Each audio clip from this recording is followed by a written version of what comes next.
Assalamualaikum warahmatullahi wabarakatuh. Selamat pagi Sobat Suara, kembali lagi di podcast Suara Semanggar 106,7 bersama saya Brilian dan rekan saya Agnesia Risma Sintia Dewi.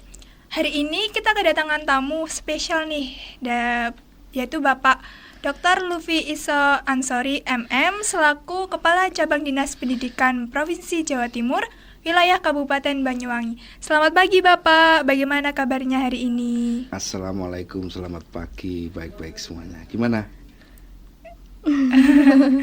Baik ya, Bapak. Baik Bapak. Ya. Sebelumnya kami ucapkan terima kasih atas Bapak meluangkan waktunya untuk bersedia hadir di podcast kami. Iya.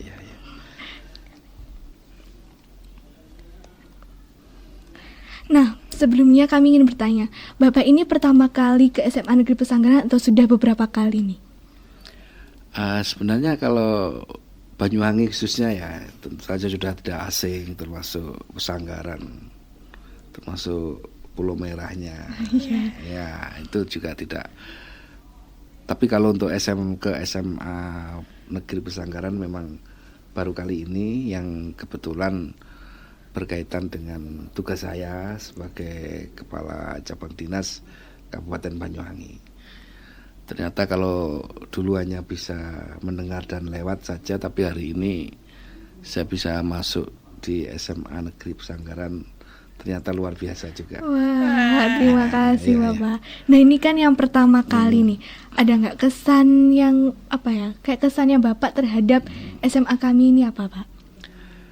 Yang pertama hijau, rindang, itu yang harus dipertahankan, sejuk. Ya, dari suasana sejuk itu tentu saja membuat suasana yang tenang, nyaman untuk belajar. Dari kenyamanan belajar itu warganya bahagia, sehingga akan melahirkan kreativitas dan inovasi. Itu yang kita harapkan. Ya, baik. Bapak ini kan termasuk orang yang sibuk sebagai Kepala Cabang Dinas. Nah, pastinya sudah melakukan kunjungan ke beberapa sekolah. Nah, apa perbedaan dari beberapa sekolah-sekolah tersebut, Pak? Kalau boleh tahu. Ya, kalau dibilang sibuk tidaklah, tapi ya banyak aktivitas kan gitu ya. Tapi memang dari beberapa sekolah-sekolah itu masing-masing punya karakteristik sendiri. Dan masing-masing sekolah pastilah punya potensi. Nah, ini kewajiban warga sekolah untuk memetakan apa potensinya, termasuk di Semanggar ini ya. Yang bisa untuk membranding sekolah yang berbeda dengan yang lain. Nah, saya lihat SMA Negeri Pesanggaran itu bisa. Nah, tentu saja dengan tadi sedikit masuk, tadi suasana hijau dan sebagainya. Ini yang memang bagus dan lebih ditingkatkan lagi, lebih di branding lagi apa yang menjadi karakteristik sekolah ini. Ini perlu digali karena sekarang itu bekerja saja tidak cukup, berprestasi saja tidak cukup, tapi harus disampaikan ke masyarakat, harus di branding melalui media sosial, media apapun sehingga orang mengenal SMA Negeri Pesanggaran. Dan saya yakin sudah lumayan dan perlu ditingkatkan lagi. Ya. Baik Pak, terima kasih. Lalu kalau boleh tahu dan sedikit kepo ya Pak, bagaimana sih perjalanan karir Bapak sampai mencapai jadi Kepala Cabang Dinas nih? Kan itu merupakan suatu jabatan mungkin bisa dibilang yang sangat keren gitu ya Pak ya. Ya, kalau saya sebenarnya lahirnya di Malang Selatan, jadi dari Malang Selatan sana, tetapi justru bapak saya itu aslinya Banyuwangi, di Bangu, di Siliragung sini. Ibu saya yang Malang, kan gitu. Sehingga saya lahir di Malang, kemudian sekolah SD, SMP juga di Malang, kemudian SMA di Kepanjen, sampai kuliah di perguruan tinggi di Surabaya. Intinya kita itu harus bekerja keras sesuai dengan apa yang dijalani waktu itu. Waktu SMA seperti ini ya bekerja keras, belajar dan sebagainya, nanti berusaha sebaik mungkin dan selalu bisa bermanfaat bagi orang lain. Itu sehingga dari situlah saya pernah jadi guru, pernah jadi kepala sekolah juga di Jember. Kemudian pada tahun 2017 menjadi kepala cabang dinas pendidikan Kabupaten Jember selama hampir 3 tahun. Kemudian mutasi ke cabang dinas wilayah Surabaya. Kemudian diberi amanah untuk menjadi pelaksana tugas di Kabupaten Banyuwangi ini. Dan bertemu dengan anak-anak hebat seperti kalian ini sangat luar biasa. Terima kasih Bapak. Terus kalau boleh tahu, dulu itu sempat menjadi guru mata pelajaran apa ya Pak? Saya dulu menjadi guru mata pelajaran akuntansi. Wah, orang akuntansi ya Pak ya. Iya. Terus sempat kepikiran nggak sih Pak waktu menjadi guru itu akan menjadi seorang kepala cabang dinas gitu? Ya tidak lah. Ya, karena kita tidak tahu nanti itu mau jadi apa. Tetapi setiap jalan, setiap aliran hidup itu kita jalani sebaik mungkin. Jadi waktu itu kan juga tidak tahu apakah nanti ada kepala cabang atau apa, tidak. Tapi berusaha bekerja. Kalau jadi guru ya jadi guru yang baik. Jadi kepala sekolah yang baik. Yang penting selalu meningkatkan kebermanfaatan kita bagi lingkungan. Nanti akan mengalir dengan sendirinya. Juga mungkin kalian kalau sekarang jadi pelajar, ya jadi pelajar yang baik, ya. Selalu meningkatkan kebermanfaatan diri. Itu yang terpenting ya. Bermanfaat untuk diri sendiri dan untuk orang lain. Ya. Nah Pak, kan kita ini sekarang berada di era pasca COVID. Lalu perkembangan apa saja yang telah dilakukan oleh Dinas Pendidikan nih Pak? Ya, jadi memang ada beberapa fase dulu sebelum COVID ya, kita memasuki era revolusi industri, kemudian memasuki era pandemi yang kita sekarang ini benar-benar masuk dan dipaksa masuk pada digital society ya.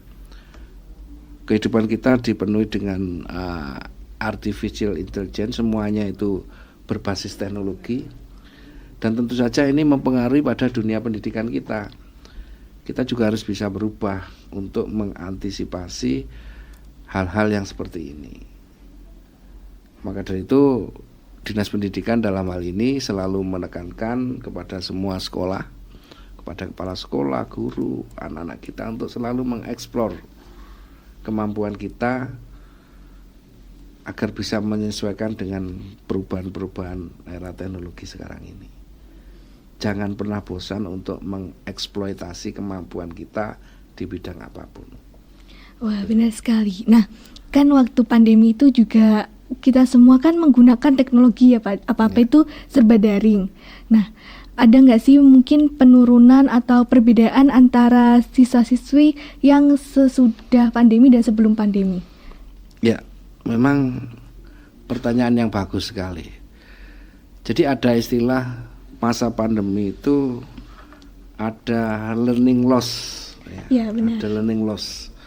Jadi ada penelitian dari Center of Study itu bahwa generasi Indonesia ini siap menghadapi abad 21 di abad 31. Bisa bayangkan, menghadapi abad 2021 di abad 31. Berarti apa? Ada kemunduran yang luar biasa.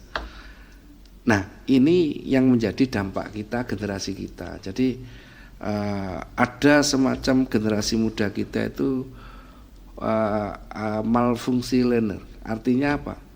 Di dalam proses pembelajaran, di dalam proses berpikir, generasi kita itu tidak buta huruf, tetapi malfungsi, tidak bisa berfungsi untuk sosialnya, tidak bisa berfungsi mengeksplor kompetensinya. Kalau istilah sekarang itu menjadi generasi rebahan yang tidak produktif. Rebahan bukan berarti tidak produktif loh ya. Ada yang produktif. Nah, sekarang itu loss learning yang dimaksud itu menjadi generasi yang tidak produktif. Itu yang menjadi tantangan kita semua, sehingga Dinas Pendidikan mengharapkan semua generasi muda kita itu untuk selalu kreatif dengan potensi kita masing-masing. Ya. Gitu. Kan tadi Bapak menyebutkan tentang malfungsi ya Pak. Ya. Nah, hal itu sebenarnya disebabkan oleh apa sih Pak? Yang dimaksud dengan malfungsi ini, atau lebih kerennya itu, generasi kita itu mengalami functional latent, artinya tidak buta aksara tapi buta fungsi. Maksudnya apa? Bahwa anak-anak kita itu cenderung apatis ya, tidak mau mencari sesuatu yang baru, ya, tidak ada terobosan, tidak ada inovasi dan sebagainya. Sehingga padahal di era yang sekarang, di era teknologi ini, yang dibutuhkan adalah ide-ide baru, brand-brand, kreativitas dan sebagainya. Nah, mereka sebagai manusia, sebagai generasi berfungsi, tapi tidak berfungsi untuk kreativitas itu.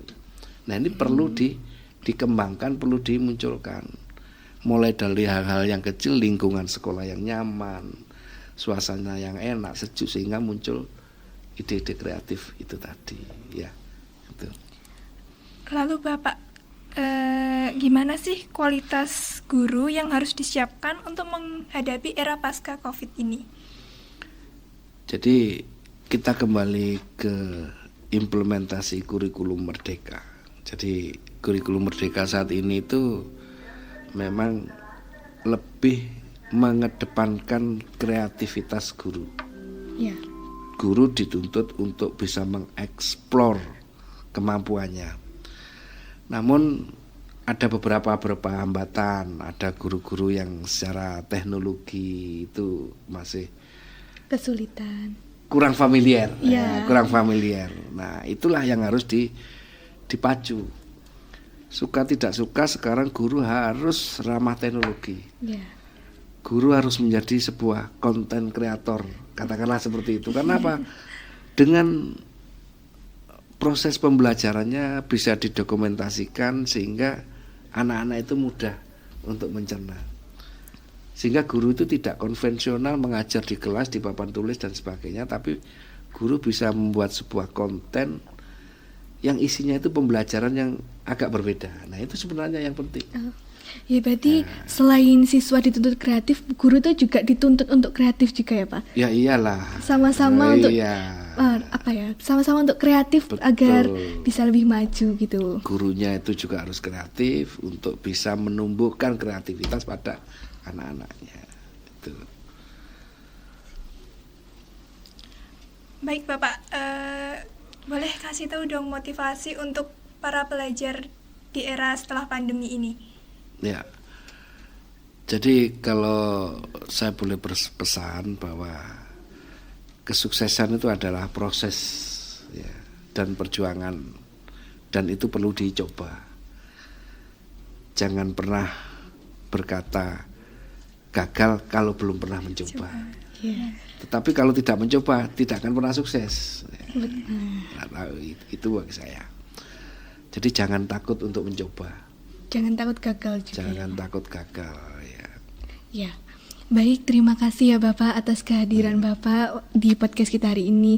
Kami sangat berterima kasih dan merasa kayak wah, Bapak ini mau ke sini tuh sebuah pujian gitu bagi kami. Nah, terima kasih untuk Bapak dan terima kasih juga untuk para pendengar Suara Semanggar yang udah setia mendengarkan podcast Suara Semanggar. Sekian dulu dari kami. Wassalamualaikum warahmatullahi wabarakatuh. Waalaikumsalam warahmatullahi wabarakatuh.